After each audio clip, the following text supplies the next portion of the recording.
इस बीच पाकिस्तान के बलूचिस्तान से तेल के टैंकर में विस्फोट का दिल दहला देने वाला एक वीडियो सामने आया। इस वीडियो में तेल के टैंकर में जबरदस्त धमाका हुआ और वो वीडियो आपको दिखाएंगे हम। ये देखिए वीडियो आप देख रहे हैं, तेल के टैंकर में जोरदार धमाका हुआ है। धमाके के बाद यहाँ पर आग भी लगी है और आग जो है वो लावे की तरह बहती हुई नजर आई है। आसपास के लोग डर गए, घबरा गए। धमाके की आवाज दिल दहला देने वाली थी। पूरे इलाके में काले धुएं का गुबार छा गया। विस्फोट के साथ ही वहां पर चीख पुकार भी मच गई। लोग इधर उधर भागते हुए डर से नजर आए। इस हादसे में 40 से ज्यादा लोग झुलसे हैं। हालांकि ये धमाका किस वजह से हुआ है जब तक साफ नहीं हुआ। बस्ट मसलुम है तनिगार क्या का। अरे अल्लाह अकबर। पहलगाम हमले में आतंकवादियों ने फुल प्रूफ प्लानिंग की थी। बेसरन घाटी तक पहुंचने के लिए 22 घंटे ट्रैकिंग की और हमले को अंजाम दिया। घटना की जांच एनआईए की टीम कर रही है और हर पहलू का बारीकी से पता लगा रही है। बताया जा रहा है कि हमले से पहले आतंकवादियों की ट्रेनिंग भी हुई है। रिपोर्ट देखिए।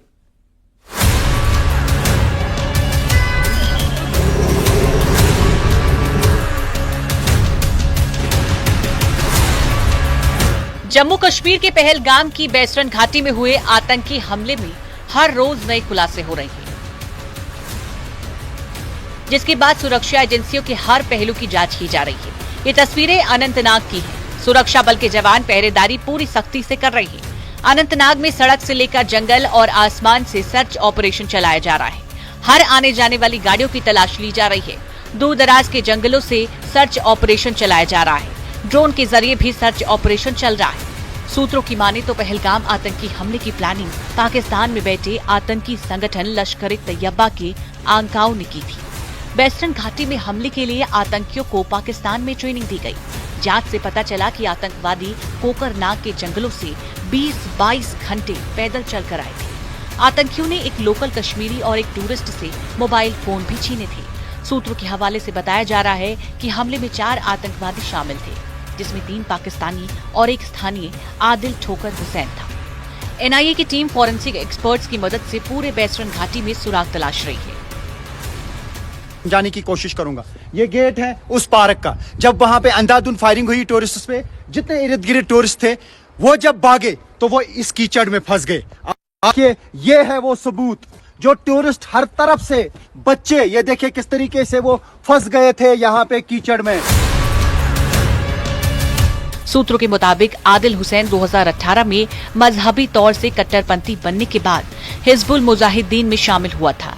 वो वैध दस्तावेजों के साथ पाकिस्तान गया, जहां उसने लश्कर-ए-तैयबा के साथ कड़ी ट्रेनिंग ली।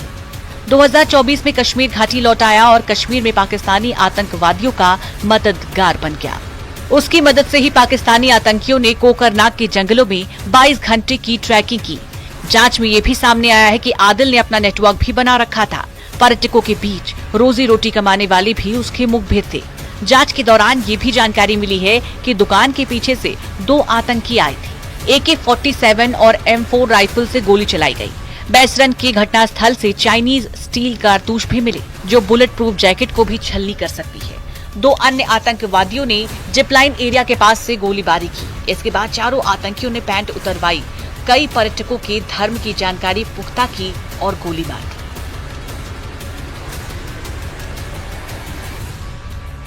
बेसरन घाटी में हमले के लिए बाकायदा पाकिस्तानी आंकाओं ने प्लानिंग की थी। ट्रैकिंग रूट के अलावा सूत्र ये भी बताते हैं कि ड्रोन हमले की साजिश भी रची गई थी, लेकिन वो प्लान फेल हो गया। आतंकी ट्रैकिंग रूट के जरिए पर्यटकों से भरी बेसरन घाटी पहुंचे और हमला कर दिया। फिलहाल एनआईए की टीम हमले से जुड़ी जानकारी जुटा रही है और जांच कर रही है। Bureau report, news 18।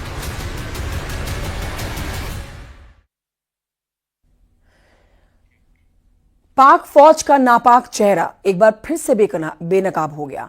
पीओके के गांव में आम नागरिकों को बंधक बना लिया गया। पाकिस्तान अब इन मासूमों को ह्यूमन शील्ड की तरह इस्तेमाल करने की साजिश रच रहा है। खुफिया रिपोर्ट साफ कहती है कि पाकिस्तान अपनी नाकामियों को छुपाने के लिए इन निर्दोष लोगों की जिंदगियों को दांव पर लगाने की तैयारी कर चुका है।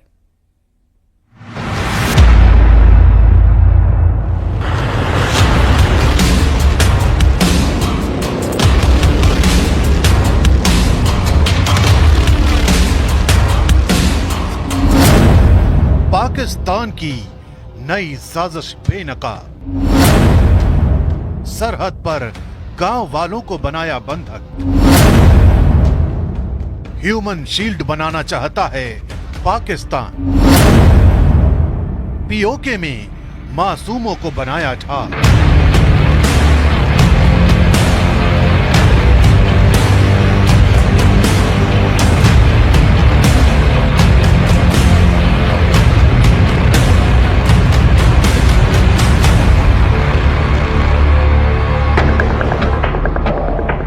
पाकिस्तान के लिए हर गुजरता लम्हा एक नई चुनौती लेकर आ रहा है। इन चुनौतियों के बीच पाकिस्तान की एक और साजिश का पर्दाफाश हुआ है। इस नई साजिश के तहत युद्ध की आशंकाओं ने पाकिस्तान को इस कदर डरा दिया है कि उसने पाकिस्तान अधिकृत कश्मीर के पास के गांवों के लोगों को बंधक बना लिया है। खुफिया रिपोर्ट के मुताबिक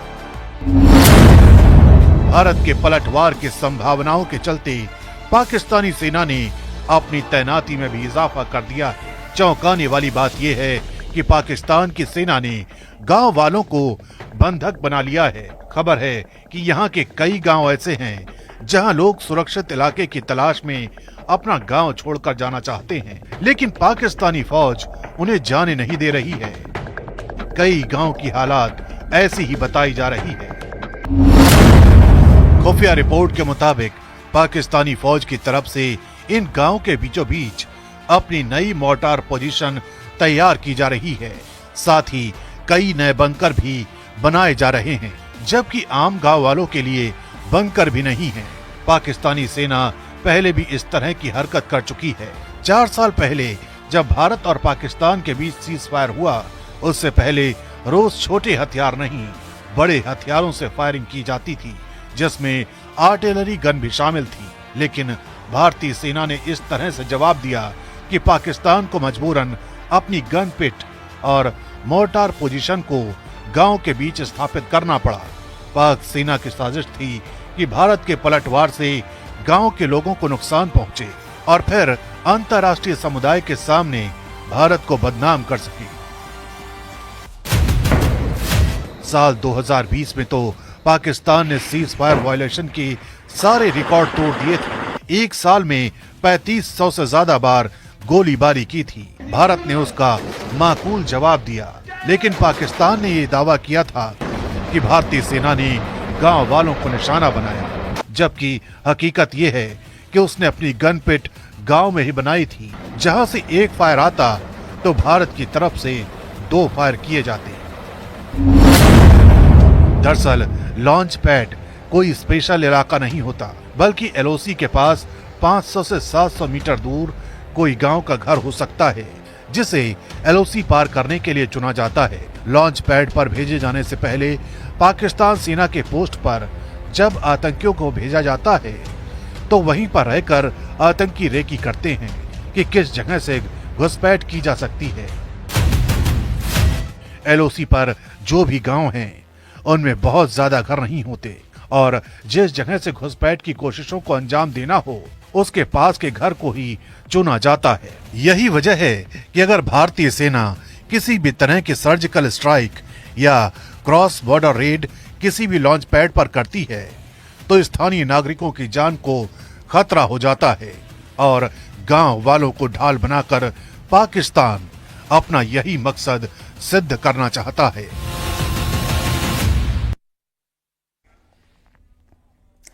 और आइए बढ़ते आगे, कुछ और खबरें आप तक पहुंचाते हैं। शाहजहांपुर की बात करेंगे, जहां पर पुलिस ने खुद को सचिव बताने वाले एक शातिर नटवर लाल को गिरफ्तार किया है।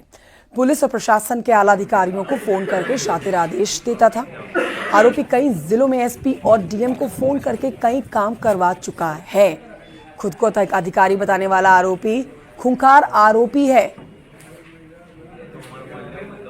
शक होने पर अज्ञात आरोपी के खिलाफ थाना सदर बाजार मुकदमा में दर्ज किया गया है और पुलिस ने सर्विलांस और एसओजी की टीम के ज्वाइंट ऑपरेशन के बाद इसको पकड़ा है। फतेहगढ़ करने वाला है और इसके द्वारा मोबाइल फ़ोन से अधिकारियों को फ़ोन किया था उसमें ट्रू कॉलर में मुख्यमंत्री का व्यवस्था अधिकारी बीजेपी ऐसा करके आता था। अपने आप को यही पद दर्शा करके विभिन्न प्रकार के वो डिमांड्स करता था, काम करने को बोलता था। ऐसा ही एक फ़ोन उसके द्वारा मेरे स्विगी पे भी किया गया था। शंका होने पर उसमें अभियोग पंजीकृत कराया गया एवं आज को अरेस्ट किया गया है।